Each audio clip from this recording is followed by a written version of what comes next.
Welcome to Bitcoin Brunch, Bitcoin news, education, and commentary. We pull it all together so you don't have to. Curating the latest Bitcoin news and topics that you need to know about. Hi, I'm Alicia, host of Bitcoin Brunch.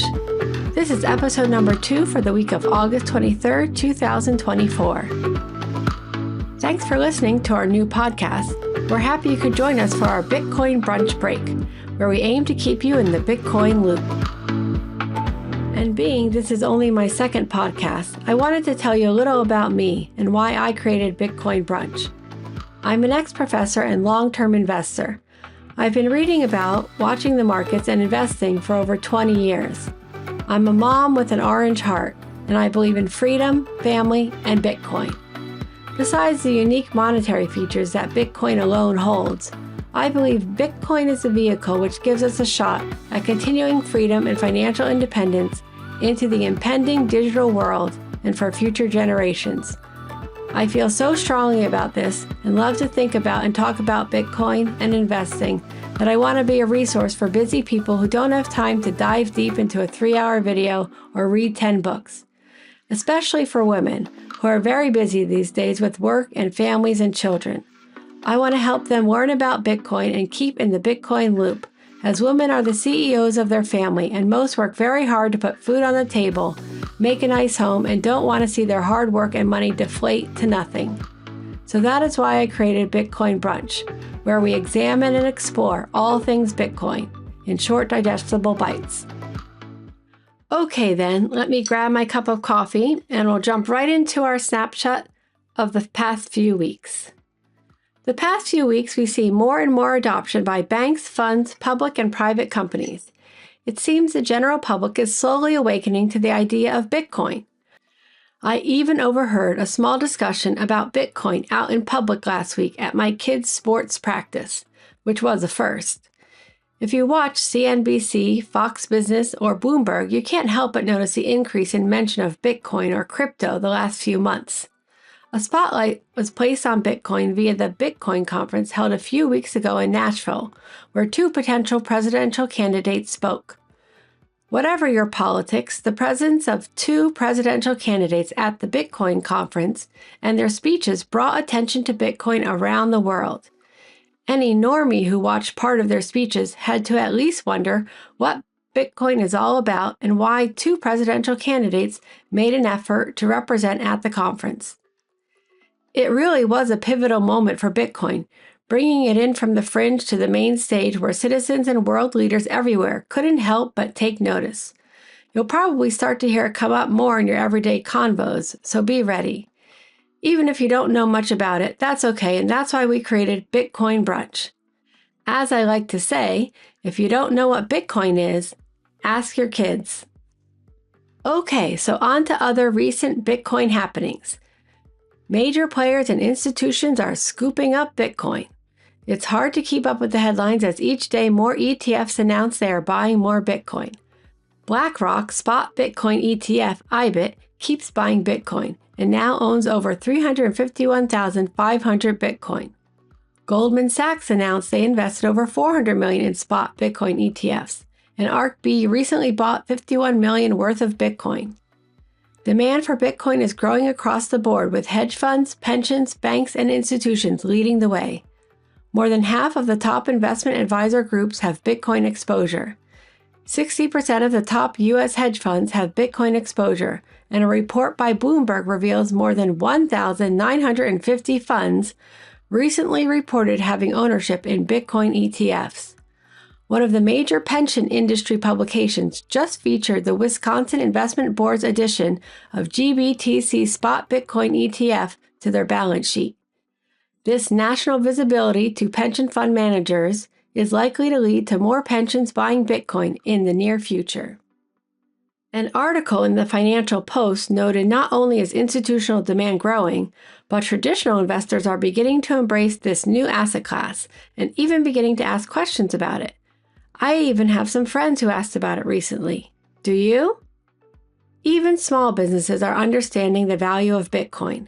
Great Australian Dental Holdings, a small dentist in Australia, announced recently they made 7 purchases this year and now hold almost 1 Bitcoin, which may not seem like much compared to the big boys, but for a small business, that is a sizable investment. Another small business, Tahini's, a Middle Eastern restaurant chain in Ontario, Canada, announced moving to a Bitcoin standard was one of the best decisions they made 4 years ago and continue to add to their reserves each quarter. These may be micro moves, but with only 21 million Bitcoin to be purchased worldwide, businesses are discovering even a small investment in Bitcoin can have a significant impact. With all these companies and funds buying, who is selling? It appears Germany, Mt. Gox, and the U.S. government Silk Road Bitcoins have been selling their holdings. But is there any left to sell? Some analysts claim if these big holders hadn't liquidated their holdings, Bitcoin would be already close to $100,000. Van Eck's head of digital assets said, "With the forced selling behind us and likely reckless fiscal policy ahead, we expect Bitcoin will hit its stride." It looks like the hourglass is about to get flipped. Without much Bitcoin sand left, I expect some camouflage hunters who will make some last-minute grabs from the bushes. But who lies in wait? Well, Warren Buffett recently sold his Apple shares, updating his holdings, and now has $277 billion with a B, in cash sitting on the sidelines. That reminds me of something Warren Buffett once said. He said, "I should have appreciated it earlier." He was referring to Apple, of course. Cash App launches Learn the Basics of Bitcoin. Cash App, the #1 personal finance app which allows you to buy, sell, send, receive in both fiat and Bitcoin, just added a learning module within its app to learn the basics of Bitcoin, answering questions like, what is Bitcoin and why is Bitcoin valuable? They created a user-friendly interface to help answer important questions about Bitcoin. And just to clarify, I've never used this app and I'm not selling anything, but I just find it interesting how Bitcoin is slowly being integrated into everyday applications. And that is how more people will come to understand it. If you haven't been asked about Bitcoin yet by friends or family, get ready as I feel it bubbling up from all angles. For those new to Bitcoin, it's time to figure out what it is and start asking questions. Bitcoin can be compared to the internet when it first began. Government and educational institutions began using the internet first. People were in awe that you could connect with someone on the other side of the world via a few clicks of a computer interface. If you rewatch early newsreels of the internet days, the media didn't even know how to talk about the internet, how to discuss it, or even what questions to ask. How do you describe the amorphous internet? How do you understand the internet when you've only read a newspaper your whole life? We find a similar paradigm shift in Bitcoin and how it changes the way we understand the world. The cryptographic and financial institutions have been discussing and exploring Bitcoin since its inception in 2008. The finance sector seems to have gotten a foothold in Bitcoin now, yet even the experts don't fully comprehend what it is or where it will lead to. Bitcoin is still in its infancy and beginning to take shape. To those of you who want to understand Bitcoin better, I've compiled a list of some great resources to learn more about Bitcoin. The first one on the list is How Money and Banking Work and Why They're Broken Today by Lynn Alden. This video is only 30 minutes long. I watched it with my kids and it's great for I'd say the tween and up. And then there's the Tuttle Twins What is Bitcoin episode. They have a video short that is 3 minutes long and a full episode which is 23 minutes long, and excellent for young kids and adults alike. They have books too, which is great for reading to your kids at night, and the one my kids love is The Inflation Monster. And the last one I'll mention, the most recent and already a classic, Michael Saylor's keynote presentation at the Bitcoin Conference 2024, The Bitcoin Revolution. This video is a little longer, 37 minutes, but not too long, but worth every minute. It's very easy to listen to, great visuals, and excellent thought-provoking foundation for understanding Bitcoin. I have these listed with links in the podcast show notes and the full list in my article posted on X. Even for the Bitcoin Maxi, it's good to have a list of these classics at hand. For the rest of you who don't even know what Bitcoin is, like I said before, Ask your kids. So, how do the big boys custody their Bitcoin? A recent X post by user Bitcoin Row asks, how does a large holder like MicroStrategy custody their Bitcoin? How do companies or nation-states with large Bitcoin holdings securely store their holdings? Many use a combination of third-party custodian like Coinbase and self-custody and cold storage. However, even the custodians have to hold it securely somehow, right? The strategy used for the custody of large holdings is mostly confidential for a good reason. Just thinking about it makes me sweat. Can you imagine if it was your job to set up the security protocol for holding thousands of Bitcoin? Or how nerve-wracking making a transfer would be? Yeeks! Talk about having diamond hands. I thought some of the responses were funny and interesting. So how does a large holder custody their Bitcoin? Some of the answers may be speculative at best, as I'm sure coming up with a protocol for holding thousands of Bitcoin is like building a safe for Fort Knox.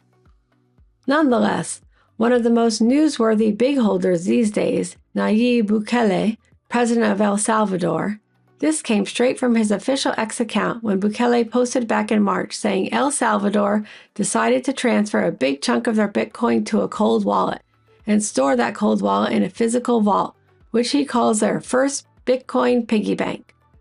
One X user said of Gemini, which is one of the largest exchanges and holders of Bitcoin, that the Winklevoss plan is even more secure. Paper wallets are split in half, with each held stored in separate safe deposit boxes at different banks. While another X user joked, they have their seed phrase written on the flap of a cornflakes box. However the large Bitcoin holders store their coins, it is interesting to think about, and important for even little guys to give some deep thought to how to store any amount of Bitcoin holdings securely. Nobody wants to be like that guy whose lottery ticket got thrown out with the garbage. Bitcoin Infinity Day was celebrated on August 21st. On the day 8/21, Bitcoin fans everywhere celebrate Bitcoin's scarcity and its innate feature of an absolute limited supply. This unique aspect of Bitcoin is what makes Bitcoin special and separates it from any other crypto, or any currency for that matter. 21 million divided by infinity symbolizes the X factor inherent in the nature of Bitcoin's design. There are only 21 million available Bitcoin, and currently over 19,742,971 have already been issued. More than 94% of the total available 21 million Bitcoin supply has been issued, and only 1.26 million Bitcoin remain. When you start dividing the number of Bitcoin among the 8 billion people on Earth, it is staggering to contemplate. Bitcoin cannot be printed, copied, or multiplied. Bitcoin's supply is finite, but its future is infinite. As Jack Mallers stated, there are two things that are definitely scarce: my time on this planet, and that there will never be more than 21 million Bitcoin. Bitcoin predictions to the moon. An X post this week by Bitcoin Halving compiled and listed the peak potential price predictions of Bitcoin by some degens and top Bitcoin bosses, including Michael Saylor, Adam Back, Jack Mallers, Anthony Scaramucci, JP Morgan, and Van Eck. I quickly scanned to see if two of my favorite women Bitcoin sages were there, Cathie Wood and Lynn Alden. But they weren't. Likely they're too busy forecasting in real time, but I thought it was interesting data for reference nonetheless. The Bitcoin price predictions from the group of 58 Bitcoin bosses and degens forecasted a minimum price per coin from a low of $100,000 to an optimistic high of $1,001,000. $1 million valuation is crazy, but I ask, over what timeline? Even though Lynn and Cathie weren't on the list, I did find a video of Lynn Alden at Bitcoin 2023, where Lynn talks about a possible $1 million Bitcoin. Even though 1 million outright seems silly, Lynn puts it in context of the total market cap of global monetary assets and theorizes that Bitcoin will capture a meaningful percentage of that. When you start to look at Bitcoin next to top monetary assets worldwide, such as gold and equities, it just makes sense that in a digital world, the strongest, hardest, scarcest digital currency is not going to remain under 100,000 very long. It's Moore's Law. In many aspects, I find Bitcoin to be beautiful, in its mathematics, in its encoded autonomy, and in its ability to bring people together all across the world. Bitcoin brings people together. Last episode, I mentioned how Elon and Trump didn't mention anything about crypto or Bitcoin during their most recent live conversation on X. And recently, the Democrats released their platform, and it did not mention anything about crypto or Bitcoin either. And as I mentioned last time, that is probably a good thing. Bitcoin isn't political. Bitcoin isn't one-sided. Bitcoin is for everybody, anywhere in the world in every circumstance of life. And eventually, even the most ardent naysayer will want Bitcoin. Bitcoin is the ultimate unifier. Bitcoin's unique feature of scarcity is only one of its rare traits. No matter what you believe, where you live, what language you speak, what your job is, who your friends are, or where you go to school, anyone can exchange their hard work for a piece of Bitcoin, where they can store it wholly undiluted for however long they choose to hold it, and the longer they hold Bitcoin, the value of their hard work and diligence grows infinitely. Bitcoin really is beautiful. Okay, and so we end with something fun again. Bitcoin math. 1 year ago, gold dollar per ounce price increased 31%. 5 years ago, gold dollar per ounce price increased 64%. 10 years ago, gold dollar per ounce price increased 512%. 1 year ago, Bitcoin per US dollar price increased 131%. 5 years ago, Bitcoin per US dollar price increased 494%. 10 years ago, Bitcoin per US dollar price increased 11,550%. Holy cannoli! And that's why you need to understand Bitcoin.